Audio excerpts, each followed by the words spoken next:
बिस्मिल्लाहिर्रहमानिर्रहीम। अस्सलाम वालेकुम नादरीन, आप यूट्यूब चैनल देख रहे हैं। मैं इमरान खान हूँ। सबसे पहले जो अहम खबरें हैं, इनमें सुहेल अफरीदी ने असम्बली के फ्लोर पे खड़े होकर वही बातें की हैं और कुछ मज़ीद बातें भी की हैं। यानी सुहेल अफरीदी को ये जो मौका दिया इस्टेब्लिशमेंट ने, बंद कमरों के फैसलों में गलतियाँ हो जाती हैं अक्सर, क्योंकि आप चंद लोगों की जो अक्ल और दानिश है वो पूरी कौम के शऊर का मुकाबला नहीं कर सकती। अवाम का शऊर किसी और लेवल का होता है। चंद लोग कभी भी दुरुस्त फैसला नहीं करते, उनके मफादात उनके सामने आ जाते हैं। इसी तरह हुआ जब बंद कमरों में फैसले किए गए और पहले एक ऑपरेशन का आगाज किया गया, उसके लिए जिद की गई, उसके लिए माहौल बनाया गया, और जब ऑपरेशन शुरू करने के लिए लोगों को जबरदस्ती इनखला करने के लिए मजबूर किया गया, तो उसके बाद जो मनाजिर आए पूरी दुनिया ने देखे, ये उन मनाजिर से डर गए और डर के इन्होंने फौरी तौर पर उसको डिसोन कर दिया। अब सबूत सारे ग्राउंड पे पड़े हुए हैं और ये कह रहे हैं जनाब हम इसके अंदर शामिल नहीं है। तो सुहेल अफरीदी ने इस मौके को जाया नहीं किया।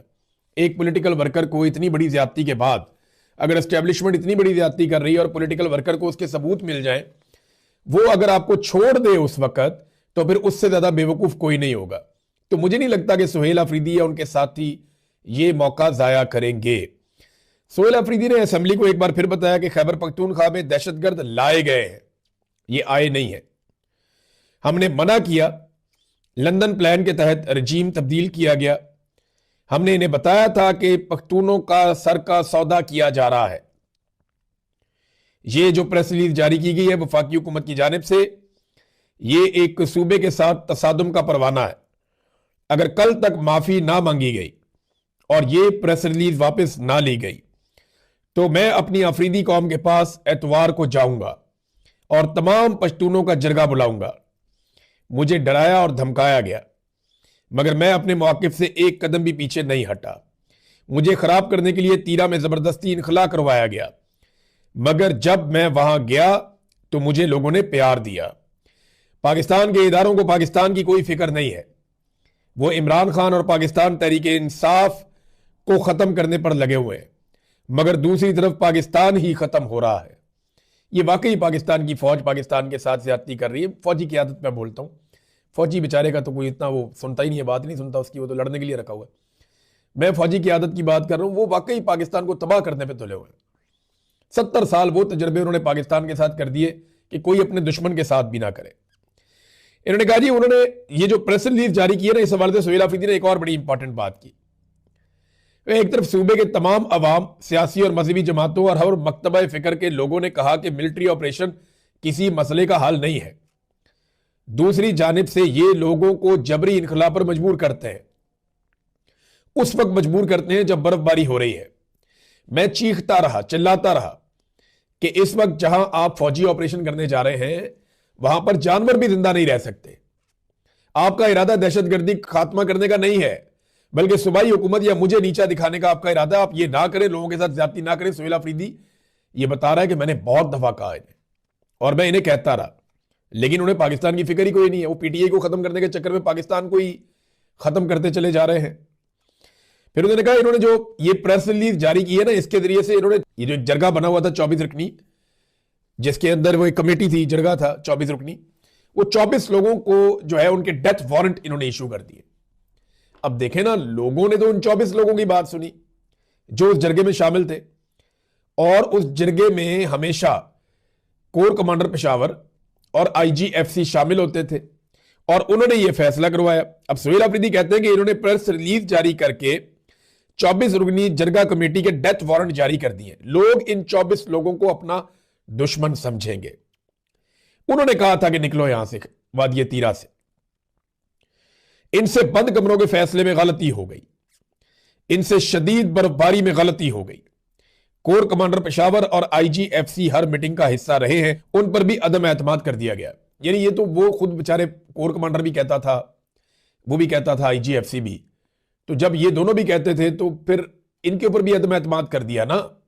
ये भी उसी जरगा और उसी कमेटी का हिस्सा थे, और वो कोई जरगा या कमेटी खैबर पख्तूनख्वा की गवर्नमेंट ने तो नहीं बनाई थी। देखिए, वादिये तीरा के लोग निकले क्यों? अब इसको ना इबाम पैदा किया जा रहा है कि जनाब फिर वो ना निकलते अगर कमेटी ने या जरगे ने कहा था। और भाई, जरगे का मतलब था कोर कमांडर पेशावर, जरगे का मतलब था वफाकी हुकूमत, जरगे का मतलब था पाकिस्तान की फौज।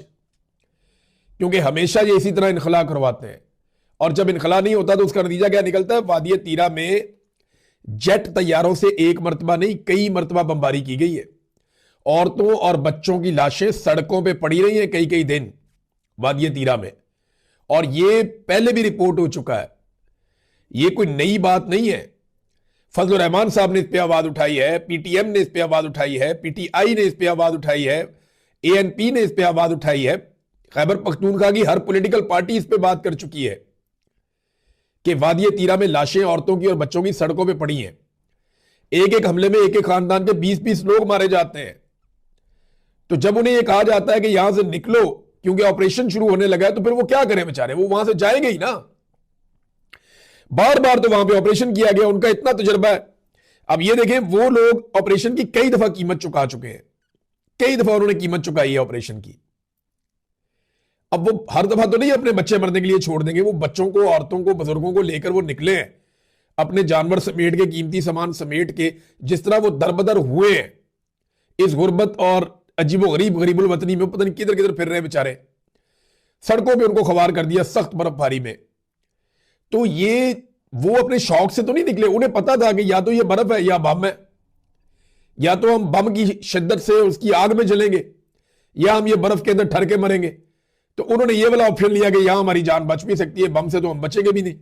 जरा एक लम्हे के लिए आप सोचें नाज़रीन कि लाहौर में, आपके इलाके में, या कराची में, हैदराबाद में, फैसलाबाद में, मुल्तान में, गुजरांवाला में, रावलपिंडी, इस्लामाबाद में, फैसलाबाद, किसी बड़े शहर में आप एक लम्हे के लिए इमेजिन करें कि आपको यह कहा जाए कि आप ये इलाका खाली करें वरना जेट तैयारे आ रहे हैं वो बमबारी करेंगे, तो आप वहां पे रहेंगे?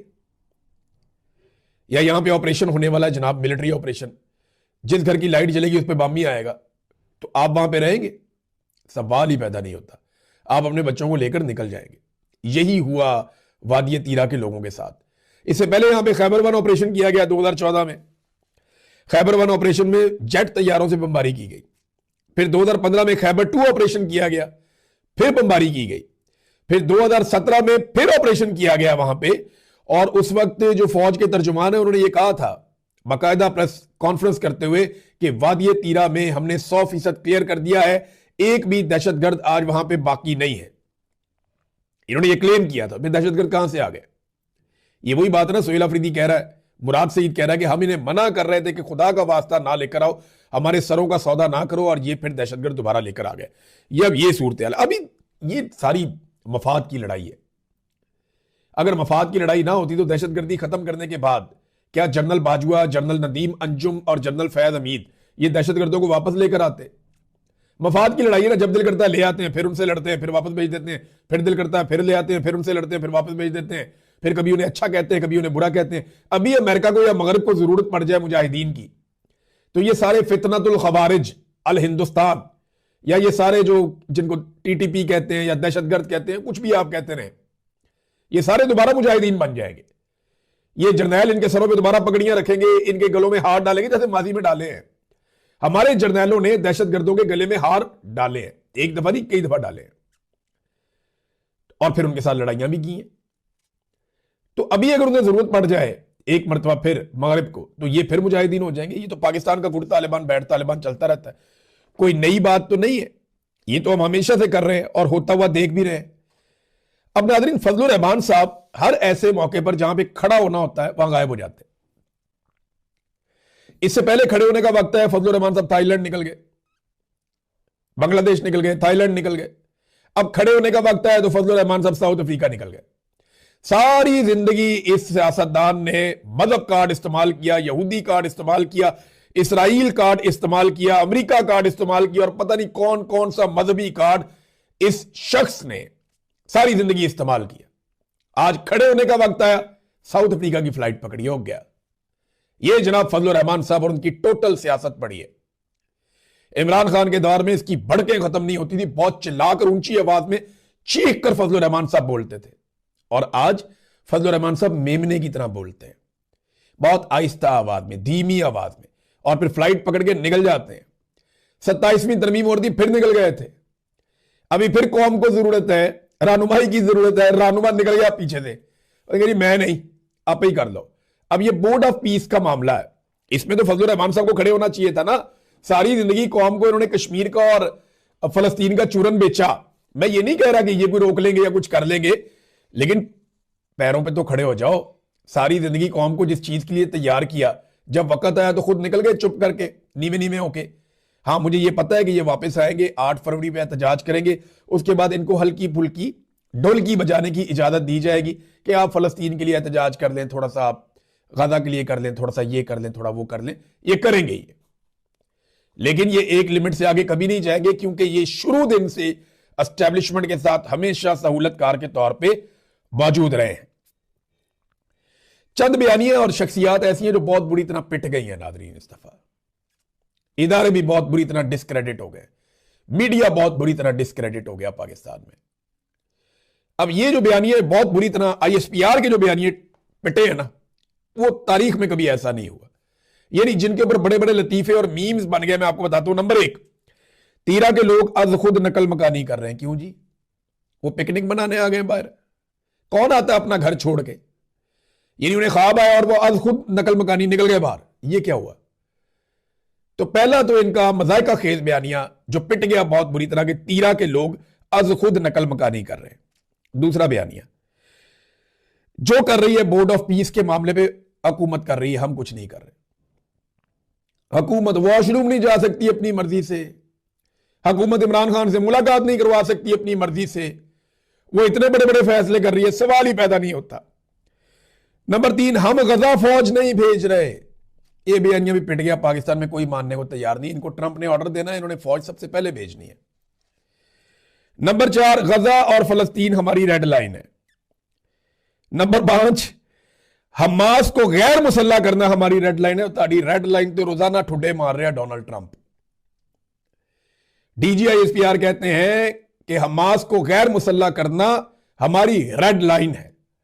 इनकी रेड लाइन पे सुबह शाम ठुड्डे मार रहा है डोनाल्ड ट्रंप, और ये उसके साथ मिलने को सादत समझते हैं। अजीब बात नहीं है, एक बंदा ठुड्डे मार रहा है आपकी रेड लाइन को, और आप सूजी हुई रेड लाइन लेके उसके साथ सुबह शाम मुलाकातें कर रहे हैं, और आप ये कह रहे हैं उसकी तारीफें कर रहे हैं और वो आपकी तारीफें कर रहा है। ऐसा नहीं है। कौम को चूरन ना बेचें, कौम को साफ बताएं कि आपका ट्रंप के साथ सौदा हो गया, जो ट्रंप करेगा, जो वो कहेगा, आपके लिए सारा आंखों पे। कौम ने क्या कर लेना है? एक ही दफा खड़ी होगी तो वो सारा कुछ सेट कर देगी, और वो इंशाल्लाह एक दिन खड़ी होगी, सारा कुछ सेट करेगी, सबको अपनी अपनी डोमेन में वापस भेजेगी पाकिस्तानी कौम। एक दिन ये दिन आएगा, पाकिस्तानी कौम आजाद जरूर होगी इस जबरी तौर पे मुसल्लत शुदा एक निजाम से। ये पाकिस्तानी कौम आजाद होगी, होना है एक दिन, 100% होना है। लेकिन कब होना है ये नहीं मुझे पता, लेकिन जब तक नहीं होना तब तक आप तो एंजॉय करें, खुलकर कहें डोनाल्ड ट्रंप के साथ खड़े।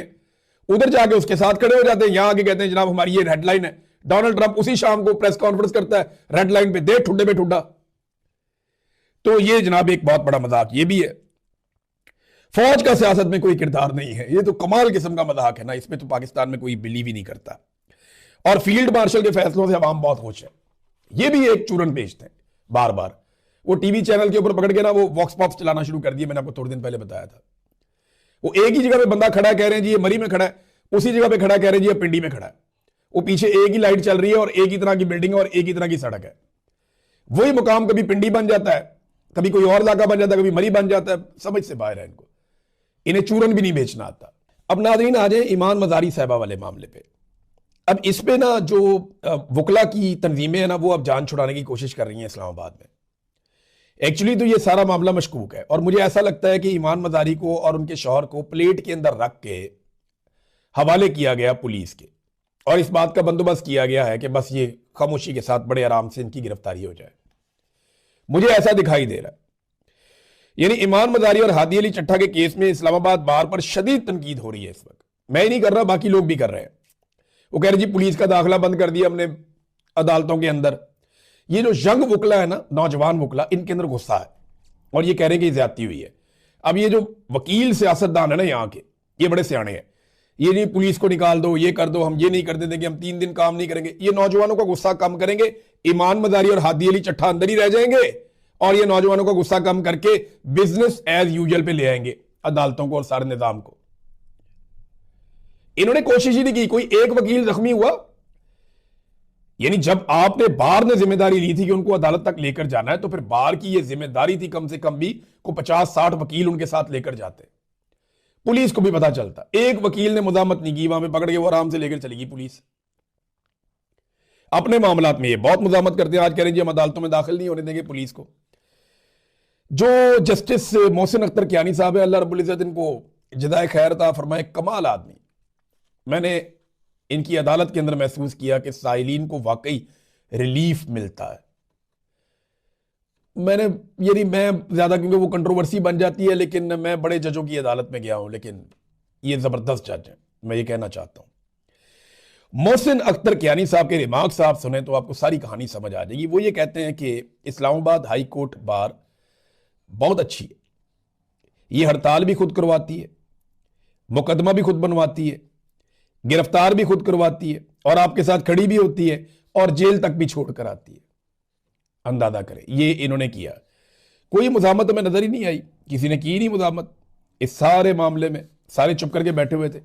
अब नाजरीन आ जाए आप, बसंत की बाकायदा अब इश्तिहारबाजी शुरू हो गई है, फोटोगर्दी अखबारात में की जा रही है, नवाज शरीफ का शक्ल लगाई जा रही है मरियम नवाज की बसंत के हवाले से। और क्योंकि फरमाइशी बसंत है, ताकि नौजवानों की तवज्जो हट जाए इमरान खान से, आप देखेंगे बसंत वाले दिन नौजवान आपकी तवज्जो इमरान खान की तरफ मबजूल करवाएंगे। तो जनाब हम तो खुशियां बांट रहे हैं, अखबारात के अंदर फोटोगर्दी कर रहे हैं, कौम का पैसा ज़ाया कर रहे हैं कि जनाब हमने बसंत मनानी है 3 दिन के लिए लाहौर में।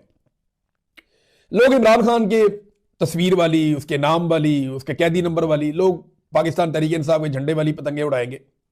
सरकार भी बड़े पैमाने पे अपनी पतंगे बनाकर देगी कि जनाब ये पतंगे उड़ाओ, तो ये मुकाबला चलेगा, कौम का वक्त और पैसा ज़ाया होगा। बसंत मनाना एक अच्छी बात है, लेकिन ये एक ऑर्गेनिक त्यौहार था, इसको उसी तरह होना चाहिए जैसे ये था। मुझे तो पतंगबाजी बहुत पसंद है, मुझे तो जुनून की हद तक पसंद है पतंगबाजी, लेकिन ये गले नहीं कटने चाहिए।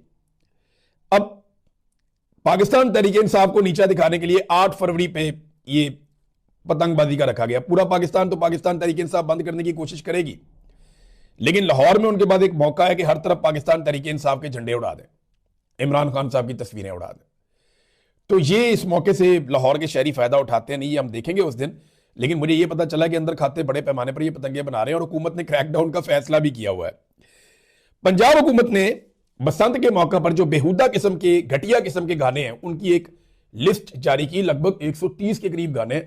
मैं हैरान रह गया कि इतनी ज्यादा गाने गंदे पाकिस्तान के अंदर आ गए, बहुत ही बेहुदा गाने हैं, वो आपको बयान भी नहीं किया जा सकता, बड़े गंदे गाने वो। तो पंजाब हुकूमत ने उनकी एक लिस्ट जारी कर दी कि बसंत पे ये नहीं चलाने, डेक लगा के। अब इंटरेस्टिंग बात बताता हूं कि इसमें नकदा कोका भी उन्होंने शामिल कर दिया, हालांकि उसमें कोई बेहुदा बात नहीं, सिर्फ इमरान खान की तारीफ है। ये निजाम इमरान खान से इतना डरा हुआ है, इतना सहमा हुआ है कि इन्होंने नकदा कोका उठा के जू मानी और जो गंदे और बेहुदा गाने थे उनकी कैटेगरी के अंदर रख दिया।